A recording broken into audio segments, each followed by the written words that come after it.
But what we're watching right now is a shift where they can't pin this on Republicans and gun lovers and Trump supporters. It's impossible.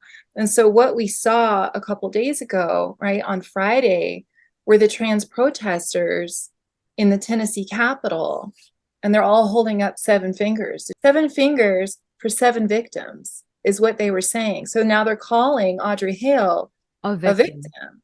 Mm, And I agree, but for completely different reasons. She's a victim of right. pharma, Right. absolutely. But they want to say she was a victim.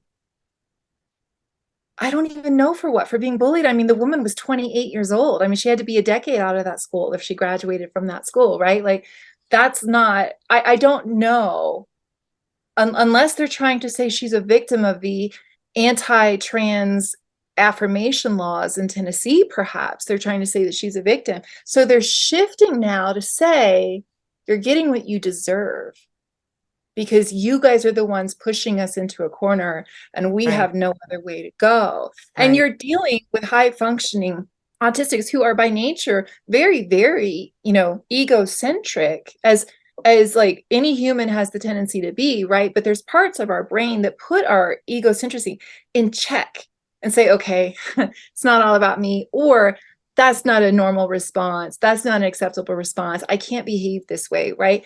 But when you're dealing with people who have brain injuries, and all autism is brain injury, I mean, they're not made this way, whether it is something that is happening in the womb or shortly after birth, but this is Mhm. all brain injury, and we can get into that in a little bit. But you're dealing with people who do not have the checks and balances system in their brain, and we're seeing online this justification of make yourself heard at all costs. I mean, what is this day of visibility? Sorry, you guys are not invisible. You're not visible to anybody. Like, what is this narrative that you guys are invisible? We all see you. It's very difficult to miss what's happening.